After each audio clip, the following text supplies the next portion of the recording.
In the first stage of a drawing, you really want to simplify everything. Try to ignore all the details like the feathers and the colours and break things down into simple shapes. This is going to give you a really good start to your drawing that you can then build on. If we can get all of these shapes and proportions right from the very start, then it means we're going to have an easier road ahead. Once you've put in the main shapes, the next step is to bring a little bit more organic line work to it. So looking again at the edges, working your way around those shapes and bringing in the correct edges that you can see.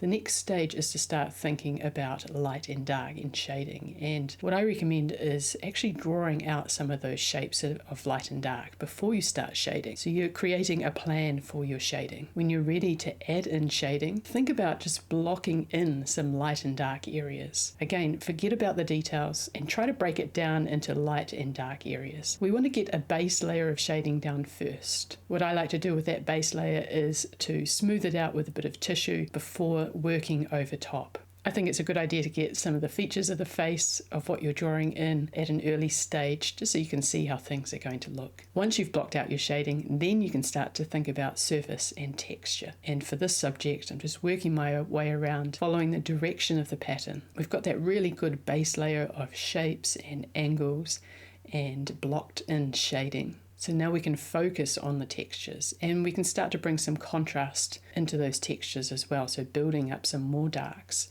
whether it be with line work or with textures or with a little bit of extra shading. We did all the hard work early on, so we shouldn't need to change any of our shapes or our outlines, but we can focus on getting the 3D form, and that comes down to having the values in the correct place. The very last step that I recommend is to look for the darkest areas in your subject and the lightest areas and make sure you have both of those in. We want to bring some contrast. The contrast is going to add depth and volume to your subject. And this is a step that's sometimes missing in beginner drawings. It's likely there will be some area in your subject that is black. You need to add that into your drawing to increase the contrast and the range of values to their fullest extent.